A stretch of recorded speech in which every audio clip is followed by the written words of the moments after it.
ಬಿಜೆಪಿಯ Karnataka assembly elections 2029ರ ತಯಾರಿಕೆಯ 2ನೇ ಅಧ್ಯಾಯ. ಆತ್ಮೀಯರೇ, 2023ರ ಸೋಲಿಗೆ ಕಾರಣ ಬಿಜೆಪಿಯ ಒಳಗಿನ ಕಚ್ಚಾಟ. ಮತ್ತೆ ಕೂಡ ಈಗ ಕಾಂಗ್ರೆಸ್ನವರು ಆಡಳಿತ ಮಾಡುತ್ತಿರುವ ಸಮಯದಲ್ಲಿ ರಾಜ್ಯದಲ್ಲಿ ಯಾವ ರೀತಿಯ ಒಂದು ಬೆಳವಣಿಗೆ ನಡೆಯದಿರದಿದ್ದರೂ ಬಿಜೆಪಿಯು ಯಾವ ಕಾಂಗ್ರೆಸ್ ಸರ್ಕಾರ ಬೀಳುತ್ತೆಯೋ ಅಂತ ಮಾತ್ರ ಕಾಯ್ದುಕೊಂಡು ಕೂತುಕೊಂಡು ಗೆದ್ದ ಓಟಿನ ಏರಿಯಾದಲ್ಲಿ ಯಾವ ಕಾರ್ಯವೂ ಸರಿಯಾದ ರೀತಿಯಲ್ಲಿ ನಡೆಸದೆ ಕಾಂಗ್ರೆಸ್ 2029ರಲ್ಲಿ ಕೂಡ ಕರ್ನಾಟಕದಲ್ಲಿ ಗೆಲ್ಲುವ ಸಾಧ್ಯತೆಯನ್ನು ಈ ಅಡ್ಜಸ್ಟ್ಮೆಂಟ್ ಪಾಲಿಟಿಕ್ಸ್ ಮೂಲಕ ಕಾಂಗ್ರೆಸ್ಸಿಗೆ ಗೆಲುವು ದೊರಕಿಸುವಂಥ ಬಿಜೆಪಿಯ ರಾಜಕಾರಣಿಗಳು ಕರ್ನಾಟಕದಲ್ಲಿ ಕೆಲವಾರು ಇದ್ದಾರೆ ಅಂತ ಹೇಳಿದರೆ, ಇವರಿಗೆ ಕಾಂಗ್ರೆಸ್ ರಾಜಕಾರಣಿಗಳೊಟ್ಟಿಗೆ ವೈಯಕ್ತಿಕ ಸಂಬಂಧ, ಆರ್ಥಿಕ ಸಂಬಂಧ ಹಾಗೂ ವಾಣಿಜ್ಯ ಸಂಬಂಧ ಇರುವುದರಿಂದ ಯಾರು ಗೆದ್ದರೂ ಕೂಡ ಇವರಿಗೆ ದೇಶ ಅಥವಾ ರಾಜ್ಯದ ಒಂದು ಬೆಳವಣಿಗೆಯ ಒಂದು ಗೋಚರವೇ ಇಲ್ಲ. ಇದನ್ನೆಲ್ಲ ತೆಗಿಬೇಕಾದರೆ ರಾಜಕಾರಣಿ ಎಂಬುದಂದರೆ ಏನು, ಯಾರು ಒಂದು ರಾಜಕಾರಣಿ ಆಗಬೇಕು ಅಥವಾ ನೀತಿ ನಡೆಸಬೇಕು ಹಾಗೂ ಒಂದು ಪಾಲಿಟಿಕ್ಸ್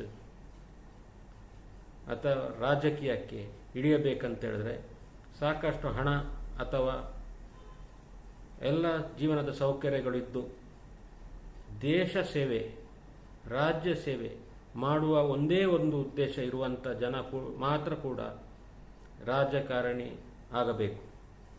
ಇದು ಮೊದಲನೆಯ ವಿಷಯ.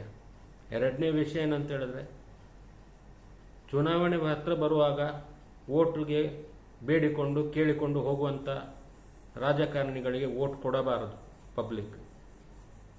ಈ ವೋಟಿನಲ್ಲಿ ಗೆದ್ದರೂ ರಾಜಕಾರಣಿಯಾದ ನಂತರ ತಮ್ಮಿಂದ ಆಗುವಷ್ಟು ಸಹಾಯ ಜನಸಾಮಾನ್ಯರಿಗೆ ಮಾಡಬೇಕಾದದ್ದು ರಾಜಕಾರಣಿಯ ಪ್ರಪ್ರಥಮವಾದ ಕರ್ತವ್ಯವಾಗಿರುತ್ತದೆ.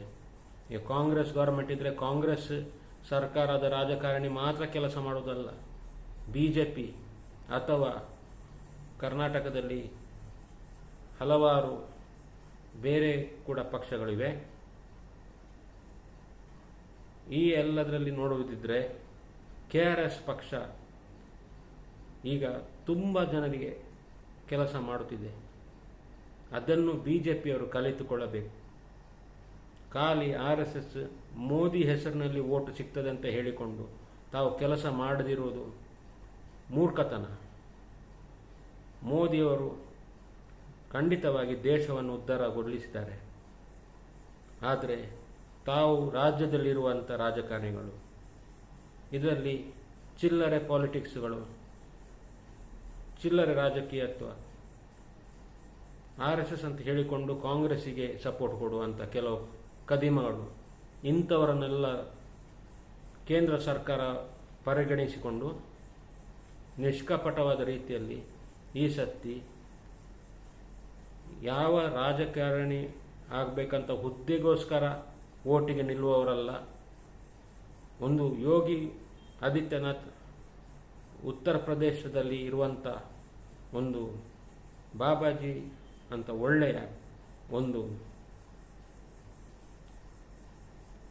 ಕೇಂದ್ರದಲ್ಲಿ ಹಾಗೂ ರಾಜ್ಯದಲ್ಲಿ ಒಂದು ಮುಖ್ಯಮಂತ್ರಿ ಆಗಿ ರಾಜ್ಯವನ್ನು ಕೇಂದ್ರದಲ್ಲಿ ಕರ್ನಾಟಕವನ್ನು ಪ್ರತಿನಿಧಿಸುವಂಥ ರಾಜಕಾರಣಿಯಲ್ಲಿ ಕರ್ನಾಟಕದಲ್ಲಿ ಉದ್ಭವ ಬರಬೇಕು. ಕರ್ನಾಟಕದಲ್ಲಿ ನಡೆಯುವಂತಿರುವಂಥ ಅನೇಕ ರೆಕಾರ್ಡೆಡ್ ಆರ್ ಅನ್ರೆಕಾರ್ಡೆಡ್ ದುಷ್ಕೃತ್ಯಗಳು ನಡೆಯುತ್ತೇವೆ. ಲಾ ಆ್ಯಂಡ್ ಆರ್ಡರ್ ತುಂಬ ಕೆಳಗಣಿಸಿದೆ. ಆದರೂ ಕೂಡ ಪೊಲೀಸರು ತುಂಬ ಕಷ್ಟದಿಂದ ಇದನ್ನು ಉಳಿಸಿಕೊಂಡು ಬಂದಿದ್ದಾರೆ. ಸ್ಟೇಟ್ ವೆಲ್ಫೇರ್ ಏನು ಅಂತ ಹೇಳಿಕೊಂಡು ಮಾಡಿಕೊಂಡು ಕೋಟ್ಯಾಂತರ ರೂಪಾಯಿ ಸಾಲದಲ್ಲಿ ಮುಳುಗಿದೆ ಕರ್ನಾಟಕ. ಇದನ್ನೆಲ್ಲ 2029ಕ್ಕೆ ಹೇಳೋದಲ್ಲ, ಓಟಿಗೋಸ್ಕರ ಇದನ್ನೆಲ್ಲ ಜನರ ಗಮನಕ್ಕೆ ತರಿಸುವುದಲ್ಲ. ಇವತ್ತಿನಿಂದಲೇ ಅಂತೇಳಿದರೆ 20 ಏಪ್ರಿಲ್ 2026ರಿಂದ ನಾನು ತಮ್ಮೆಲ್ಲರಿಗೂ ಒಂದು ಕಾರ್ಯಕರ್ತನಾಗಿ ವಿನಮ್ರವಾದ ವಿನತಿಯಿಂದ ಕೇಳಿಕೊಳ್ಳುವುದಂತ ಹೇಳಿದರೆ, ತಾವೆಲ್ಲರೂ ಒಟ್ಟಾಗಿ ನಮ್ಮೊಟ್ಟಿಗೆ ಸೇರಿಕೊಳ್ಳಿ. ನಿಮ್ಮ ಒಂದು ಸ್ಥಳದಲ್ಲಿ ಕರ್ನಾಟಕದಲ್ಲಿ ನಿಮ್ಮಲ್ಲಿರುವಂಥ ಕೆಲಸಗಳು ಅಲ್ಲಿ ಇರುವಂಥ ರಾಜಕಾರಣಿಗಳು ಮಾಡದಿದ್ದಲ್ಲಿ ನನಗೆ ಡೈರೆಕ್ಟಾಗಿ ದೂರವಾಣಿ ಸಂಖ್ಯೆ ಮೂಲಕ ಸಂಪರ್ಕಿಸಿರಿ. ನಿಮ್ಮ ಕಾರ್ಯವನ್ನು ಕೇಂದ್ರ ಸರ್ಕಾರದಿಂದ ಆ ಏರಿಯಾದಲ್ಲಿ ಮಾಡಿಸಿಕೊಡುವಂಥ ಜವಾಬ್ದಾರಿ ನನ್ನದು. ನನಗೆ ನಿಮ್ಮ ವೋಟ್ ಬೇಕಾಗಿಲ್ಲ, ಆದರೆ ನಿಮ್ಮ ಸಹಕಾರದಿಂದ ನಿಮ್ಮಿಂದ ಬರುವಂಥ ಸಲಹೆಗಳಿಂದ ಹಾಗೂ ನಿಮ್ಮಿಂದ ಬರುವಂಥ ವಿಷಯಗಳನ್ನು, ನಿಮ್ಮ ತೊಂದರೆಗಳನ್ನು ವೋಟು ಇಚ್ಛೆಯಿಂದ ಎಲ್ಲವೇ ಅಲ್ಲ, ಒಂದೇ ರೀತಿಯಿಂದ ಏನಂತೇಳಿದ್ರೆ ನೀತಿ ರೀತಿಯಿಂದ ಮೋದಿಯವರಿಗೋಸ್ಕರ ಕೇಂದ್ರ ಸರ್ಕಾರ ಮಾಡುವಂಥ ಒಳ್ಳೆ ಕಾರ್ಯವು ಕರ್ನಾಟಕದಲ್ಲಿ ನಡಿಬೇಕೆಂಬುದಾದರೆ ಯಾವ ಸರ್ಕಾರವಿದ್ದರೂ ಕೇಂದ್ರ ಸರ್ಕಾರದಿಂದ ಕೇಂದ್ರ ಫಂಡನ್ನು ತಗೊಂಡು ನಿಮ್ಮ ರಾಜ್ಯ ಸರ್ಕಾರದಲ್ಲಿ ನಡಿಬೇಕಾದ ಕಾರ್ಯಗಳನ್ನು ನೆರವೇರಿಸಬೇಕಾದರೆ ನನ್ನನ್ನು ತಾವೆಲ್ಲರೂ ದೂರವಾಣಿ ಮೂಲಕ 63 69 19 79 33ರಲ್ಲಿ ಸಂಪರ್ಕಿಸಬಹುದು. ತಮ್ಮ ಕಾರ್ಯವನ್ನು ನಡೆಸಿಕೊಡುವಂಥ ಜವಾಬ್ದಾರಿ ನಮ್ಮದಾಗಿರುತ್ತದೆ. ಒಂದೇ ರಿಕ್ವೆಸ್ಟ್ ಏನಂತ ಹೇಳಿದ್ರೆ, ನಿಮ್ಮಲ್ಲಿ ವಿನಮ್ರವಾದ ವಿನಂತಿ, 2029ರಲ್ಲಿ ಕರ್ನಾಟಕವನ್ನು ಕಾರ್ಪೊರೇಟ್ ಜಿಹಾದ್, ಲ್ಯಾಂಡ್ ಜಿಹಾದ್, ಲವ್ ಜಿಹಾದ್, ಕಮ್ಯುನಲ್ ಫಂಡಮೆಂಟಲಿಸಮ್ ಇವುಗಳಿಂದ ಬಚಾಯಿಸಿಕೊಂಡು ಎಲ್ಲರ ಜನಸಾಮಾನ್ಯರ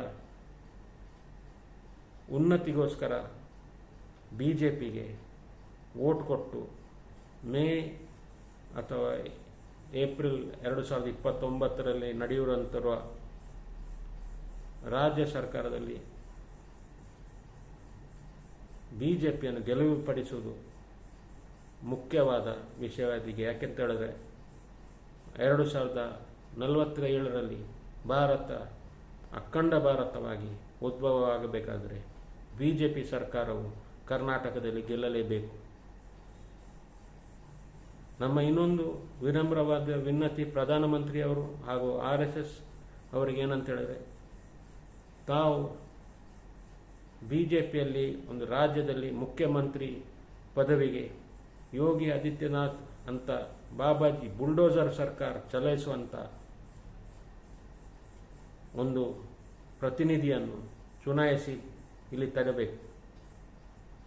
ನಮಗೆ ಈ ಅಪೀಸ್ಮೆಂಟ್ ಪಾಲಿಟಿಕ್ಸ್ ಅಥವಾ ಅಡ್ಜಸ್ಟ್ಮೆಂಟ್ ಪಾಲಿಟಿಕ್ಸ್ ಮಾಡುವಂಥ ರಾಜಕಾರಣಿಗಳು BJPಯಲ್ಲೂ ಬೇಕಾಗಿಲ್ಲ. ಇಂಥವರಿಗೆ ವೋಟು ಕೂಡ ಇಲ್ಲಿ ಜನರು ಕೊಡುವುದಿಲ್ಲ, ಕೊಡಬಾರದು. ನಮಗೆ ಯೋಗಿ ಆದಿತ್ಯನಾಥ್ ಅಂತ ಒಂದು ಜನ ಕರ್ನಾಟಕದಲ್ಲಿ ಸಿಕ್ಕಬೇಕು. ಕರ್ನಾಟಕದ ಮುಖ್ಯಮಂತ್ರಿಯಾಗಿ ಕರ್ನಾಟಕವನ್ನು ಬೆಳವಣಿಗೆಯ ಒಂದು ಉನ್ನತ ರಸ್ತೆಯಲ್ಲಿ ನಮ್ಮನ್ನು ಮುಂದುವರಿಸಿಕೊಂಡು ಹೋಗಬೇಕು. ಇದು ನನ್ನ ವಿನಮ್ರವಾದ ವಿನಂತಿ ಕೇಂದ್ರ ಸರ್ಕಾರಕ್ಕೆ ಹಾಗೂ BJP ಕಾರ್ಯಕರ್ತರಿಗೆ ಹಾಗೂ RSS ಅವರಿಗೆ.